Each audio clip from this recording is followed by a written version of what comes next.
Välkommen to Forfällignes belysning.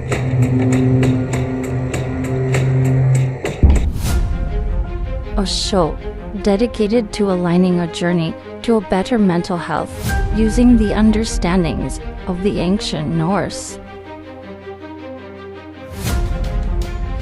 Join us each weekday morning at 7 a.m. Alaska time.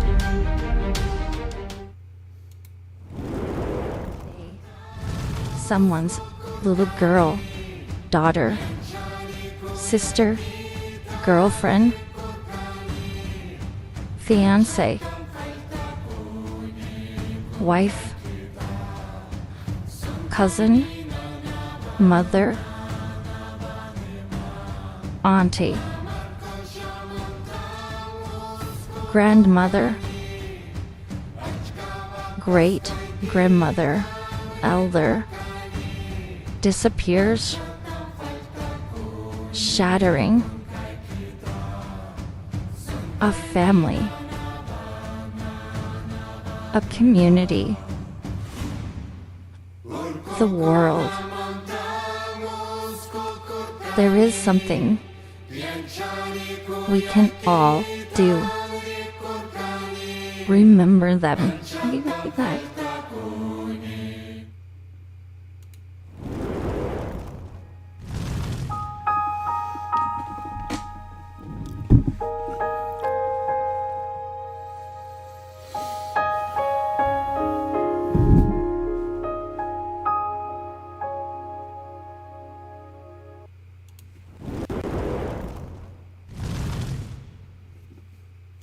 God Morgan, and happy Mani's Day to you. Today we embrace the mental control of Mani. Mani, of course, being the Norse god of the moon, represents a lot of things to a lot of different people, but most importantly, he represented the embodiment of the dark energy that allows us to change, to evolve, and to make a better version of ourselves intrinsically. Before we get started today, I want to say thank you to all of you who have liked, followed, and subscribed. If you haven't had the chance yet, today's the day. Now is that moment where you can just go ahead and click on that button, like, follow, and subscribe us on any of the platforms that you hear us on, whether it be the video platforms, whether it be the audio platforms. Matters not. And huge shout out, of course, as always, to my friends and family at New Reality TV. newrealitytv.com is that streaming channel dedicated to a plethora of perspectives regarding our spirituality and our spiritual journey. All types of different perspectives and different views that maybe you'll find one that resonates with you to help you along your journey. And as always, I very much highly recommend all the different shows there on New Reality. For those of you who might be interested in me, my teachings, my shows, more about my history, and certainly about looking into my life coaching services, by all means, check out my website, norsewhispers.com. There you can find my coaching site at norsewhispers.com/coaching. So hopefully join me there. For those of you who might have a few extra coins in your pocket and want to put them to good use, by all means, check out our donation site that's located at pay.akulfhednar.com. Well, as always, welcome to Belysnik. It is this morning's ancestral illuminations that we're looking to the god Mani. Mani represents the moon. His sister Sol, the sun, of course, brought the illumination and the education that was all part and parcel of living each day. Very much like a darkened room where you're going to, as you're navigating through it, you're probably going to wind up kicking some stuff, stepping on some stuff, and essentially probably absorbing a little bit of damage. Whereas when the room is lit, we're able to pretty safely navigate. Well, the same thing kind of in life.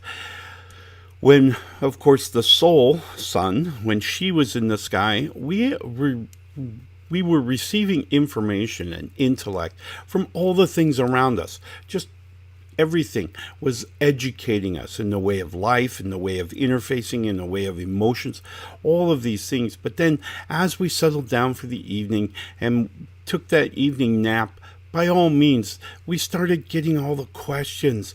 Questions were beginning to drive us about the education that we had received the previous day. Now, these questions would then stir in our imagination and then drive our arrival at the following day, where we would ask those questions.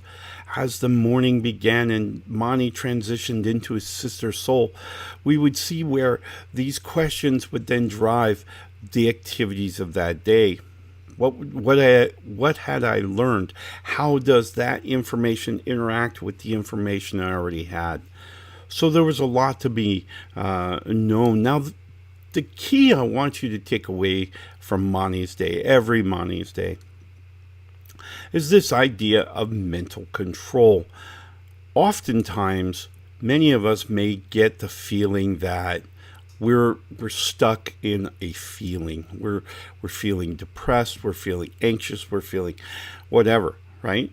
And we feel almost trapped in this emotional stance, in this emotional transition between these energies. Well, I'm here to say, as in every Mani's Day, we have the power. We can make a change. We can control the energy that comes into our mind and produces an emotional state. In other words, if we are feeling kind of depressed and maybe pressed upon, we can make a change in our minds that doesn't subscribe to that anymore. We can change our minds. We can change it, and by using the strength, the mental strength of Thor, we can direct our thought process the way we want it to go. Couple of things that we need to understand. The first thing is our mood, the mood that we wake up in and we're beginning to process our day with, our mood sets the tone for the energy that we receive. So if we wake up and we're waking up on the wrong side of the bed, we can change our perspective. We can simply say, not a great night's sleep. Yep, not, maybe not the dreams I wanted to have. But darn it, today I'm going to find beauty. I'm going to find joy. I'm going to find happiness. And I'm going to find peace. I can do that. I can do that in my mind. I can push those other thoughts away. And many times, this may come down to using an affirmation. Affirmations are simply that extrinsic way of tricking the brain into believing something new. So we maybe have a little piece of paper, scotch tape to our bathroom mirror, and that piece of paper simply says, "You are worth it. You are going to have a great day." These are simple affirmations that the brain can look at and process and begin to believe. We simply use the strength of Thor in our mindset and force ourselves to believe it. Now, what does that mean? Well, that means that you're directing the energies, the translation of all of this sensory input that's coming into your brain, right? So we can decide that our morning commute, as a wonderful example, our morning commute, if we wake up on the wrong side of the bed and we allow that energy to maintain, by the time we get in the car and we're on our way to work, we're noticing that people are cutting us off. The traffic is moving slow. People can't drive. You name it. The lights are all going to be red. All of these things are going to occur on our way to work. Why? Because we've set our view to see it that way. Our mood dictates what we see. It dictates, because remember, sensory inputs coming into our brain, well, we can't obviously take a Polaroid of reality and kind of pass it around in our brain. We obviously can't do that. So what's going to happen is your eyes, as an example, in vision simply converts it to bioelectricity. The bioelectricity is then passed over the optic nerve to the different parts before arriving in memory. Well, when it converts to this bioelectricity, our mood can alter that image. So in other words, when we're back to our grumpy mood, we can actually overlook those things that we're visually processing. We'll overlook them. We'll erase them from the picture because our energy is set the other way. It's set negatively or neutrally, in which case it may extract from the processed energy. It's going to convert out. It's just going to Photoshop that thing right out of the picture. So we're going to overlook it. Why? Because it contrasts with what our mood is. All right. So what we're processing. So our mood then dictates what we see. Conversely, if we wake up and we're in this great mood, or we've woken up in a bad mood and we've used our affirmations to now change our perspective, in the same way, our brain will eliminate those things that we don't want to see. The negativity, the ugliness, the bad parts of our morning commute. We won't see them.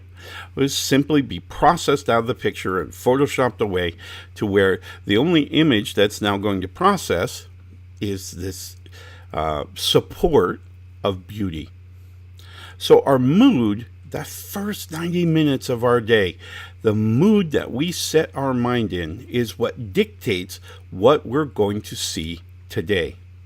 So it's the first of many translations and conversions of energy that we're going to receive that we have control over. We can dictate how this works.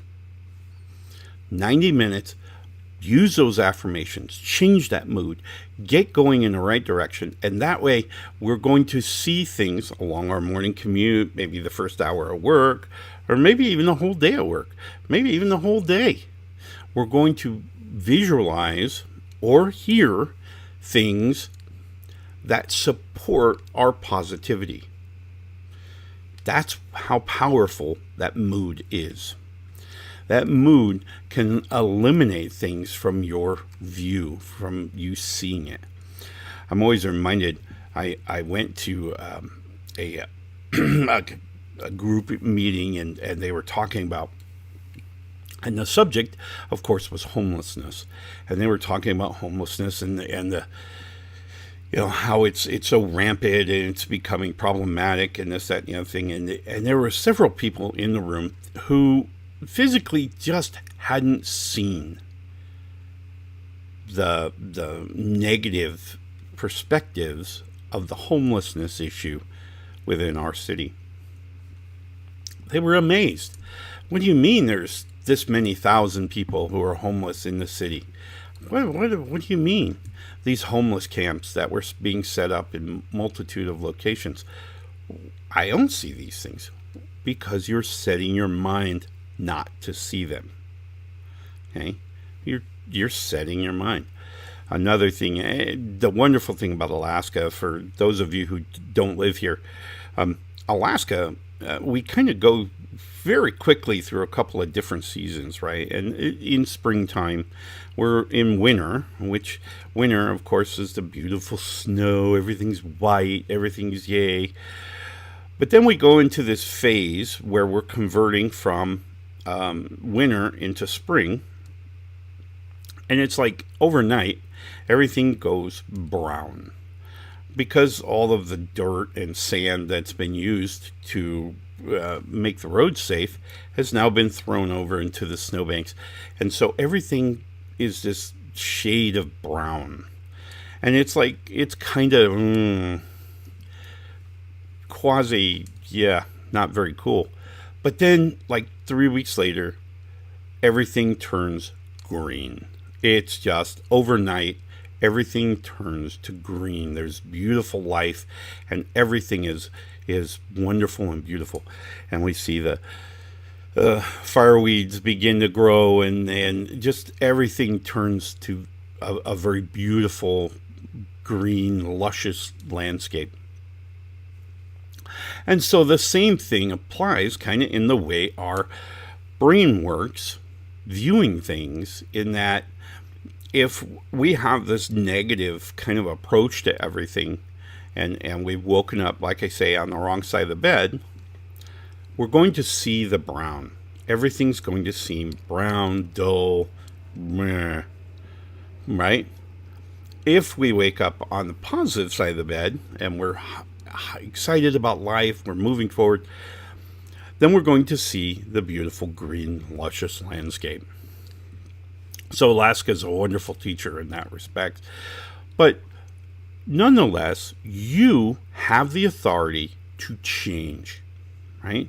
You don't need anyone else's permission. You don't need to, ask some deity. You have the authority to change your perspective. You can change it anytime you want. That's the beautiful thing about being you. You have that superpower. If you wake up and you're feeling kind of negative, look for an affirmation. Make yourself some affirmations. Stick them in places where you're going to see them. Another one, on the keys to my car, I have a little tag that says, "Today's a great day for success." It's a very quick reminder that, hey, today's the day and you're in charge. Make that decision. Make that choice. You have that authority. You have the energy manifestation within you to create this new mindset. Because remember, it is that mood that's going to set the tone for the day, right? And it's going to make that day a wonderful thing. Now, that's not to say that negative things are not going to happen to you throughout your day. That's not what we're saying here. They are going to happen. They're a fact of life, right? But ultimately, your response to them, when they do occur, becomes much different when you're in charge of the energy. When you can drive this positivity, this better place, this better version of your interpretation, you then get to decide how your mind responds to that event, right? So negative things are going to happen. It's life, right? But our response to that is what makes us us. Most importantly, in the legends of the Norse, we spoke of the Norse sisters, who were very akin, very similar to the stories of the Greek fates. I mean, we had the past, the present, and the future. Well, as you Norse believed that the sister Skald is who we would go to as we departed our physical form. We ascended to the heavens, to the upper part of the Yggdrasil. And there we would go before Skald. Skald would then evaluate a tapestry of our life sewn by her little sister, Verdandi. Verdandi, of course, being the third of the Norse sisters, was responsible for noting how our responses to the events in our lives correlated with the 9 noble virtues. 9 noble virtues, according to the Norse, were honor and truthfulness and courage and hospitality and industrialness, self-reliance. Those were traits that they really looked for and placed value in. So as we responded to these events in our lives, how they correlated to that list was sewn into this tapestry, and then your tapestry would be evaluated, and then you would be assigned to one of the great halls. Now, that's not to say that we couldn't visit Valhalla. It would just simply mean that we would be presented into one of the many great halls that resided in Asgard, at which to reside until Ragnarok. So, it was very important that They, the Norse, dictated the way they lived, the way they responded to those events in their lives. So, in the same way, it's important that you and I also do that. We also respond to events in our lives. Remember, reaction is emotional. It's a guttural, raw, just a reaction to a particular event, whereas a response allows us to now provide some cognitive pieces to this event, right? So we're thinking about it. We're thinking about the event, how it's going to react to us, how we're going to react to it. What is it going to mean long term? What is it going to mean to my memories that I have of this event? So super important that we kind of gauge our response. All right, so we're going to take a quick break. When we come back from break, I want to talk about how you and I can control our mindset, our thinking, and of course the way we convert reality so that we are setting the tone for how we move forward. So let's take a real quick break. We'll be right back. The air. The time is now. We're all waking up. We're waking up. We're all waking up. It's all shifting. New vibrations. It's you. It's you. It's me. It's all of us. Together. A new time. A new day. A new energy. A new energy. New reality. Awaken with us. Awaken with us. Awaken with us. newrealitytv.com.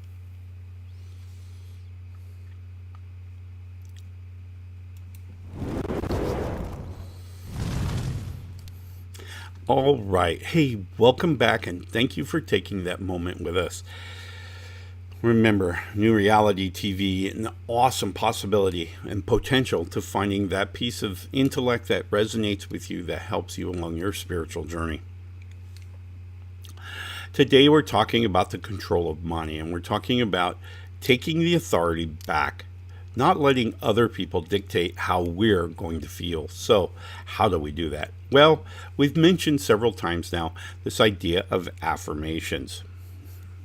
One of the other things that really will help set the tone for how we interpret our world and the reality at which we are experiencing is learning what it means and how we can live our authentic self. Many times, and we've spoken about the thought process of the way my ancestors described it, is that we drop, after we go through our mood ring, I call it the mood ring, or the emotional filters, we're going to drop down into this thing called the well of the self. The well of the self, of course, being reflective of a water well. And halfway down, of course, the surface of the water, all the way at the bottom of this well is rocks that represent our virtues, our values, our belief systems. All of them are represented in this visualization by rocks. And they're beautiful rocks, and they're a beautiful mosaic of rocks as we look down through the water. That makes us a very unique individual, very unique way of processing the energy that we're passing through it. These virtues and values are simply rocks in the well, and we have the potential of diving into the well and taking those rocks out. If it's a value or a virtue or even a belief system that simply doesn't work for us anymore, we can maintain this well so that the rocks that are left represent exactly what we want, what we think the world looks like. Right? So these virtues of honor and courage, and certainly the 9 noble virtues of the Norse, but many other values, we may have something that we very much care about, a particular cause or a particular item or person. These things become rocks that reside now in our well of the self. Then, as we interpret the reality that we are experiencing, pushing it down through that well, when that energy reaches all the way to those rocks, kind of bounces through those rocks, which add some level of emotional energy to this energy stream, which arrives then at the bottom of the absolute bottom of the well, underneath the rocks, is the conversion to biochemistry. The biochemistry is where this thought process, or this idea that my ancestors have given me, kind of dovetails into physiology. And this is simply where the pituitary gland in your brain releases hormones from the heart into the bloodstream. These hormones then are released in a very certain order and certain dosages, if you will, that when they reach the brain are a particular emotional representation. They represent an emotion. So that biochemistry then reaches back into the brain through the bloodstream, where it's then converted back into energy. And that energy conversion process converts exactly what was created. So the biochemistry that we arrive at after bouncing through all of our rocks, that biochemistry is what's converted. That whole process going all the way down to the proper, accurate biochemistry being created is living our authentic self. We are living, making decisions, interpreting reality based on our values, not anyone else's. Now, we're deciding that we're going to just forego our own values and beliefs and use someone else's. This is where, instead of coming all the way through the well, we're going to hit the surface of the water and we're going to reflect out the side. This creates a very different biochemistry within the body. Why? Because it's not our authentic self. So it's a very skewed biochemistry. And one of the things that are created within it is this thing I call the silt. The silt really, to me, goes into the next process after the well of the self, which is called, my ancestors referred to it as the horn of feeling. And in the horn of feeling is where the conversion of biochemistry to bioelectricity occurs. And there's a certain amount of space, like a root beer into a mug. We find that we pour in the root beer and the foam kind of rises. In much the same way, we put in our biochemistry into the horn. It expands as it's converted to energy. And sometimes there's just not enough room. The energy that's being created, for whatever reason, remember, we have different values that have added this energy to this stream, if you will. So it may have touched on a nerve, and we're going to get this explosion of energy. And when that energy comes outside the horn of feeling, we wind up with these physiological symptoms because the rest of the brain doesn't know how to deal with this energy. So we're going to find where we have physiological symptoms: shaking, anxiety, panic, rapid heart rate, rapid breathing, sweaty. All of those things are going to occur when the horn overflows. Well, the problem is when we create the silt we just mentioned into the horn, it's going to take up some of the space. So now that biochemistry doesn't have as much room to convert the energy. So we're more likely now to overfill the horn, creating these symptoms. Stress, anxiety, those types of events are because our horn has overflown. So there are many reasons that we want to take control of this. Living our authentic self allows us to create biochemistry that doesn't have silt and that we can manage the reconversion into energy before storing it as a memory. So there's a lot to be said for living this authentic self, this authentic life. So affirmations is a big one. And this understanding our authentic self. These are the two pieces that can help us to kind of manage the energy within the mind. All right. So think about those today as we embrace Manes Day, and we look forward to, again, maintaining our authentic self as we move into tomorrow, where we'll celebrate the courage of Tyr. But today, I want us to just think of controlling our responses, managing our responses, managing that mood, setting the affirmation, whatever it takes to get that mood set the right way before we start experiencing the world. And then throughout the day, focus on our authentic self, responding the way we feel we need to all the events in our lives. And those two things will begin to drive a simplicity and an ease that will help promote, give you some more space on that mental space, that mental health. So today, embrace the power that you have, embrace your authority within your own mind, and control those two things. And those two things will set the tone for this week. All right? I wish you the very best Manes Day. I look forward to seeing you again tomorrow, where we'll embrace the power of courage represented by the Norse god Tyr. We'll see you again tomorrow. Love and light, my friends. Watching Ulfhednar's Belly Snake, a special production of Whispers of the Norse. Brought to you by the Alaska ulfhednar in South Central Alaska. Guidance and wisdom, courtesy of an ancient Celtic Norse shaman. Thank you so much for joining us today.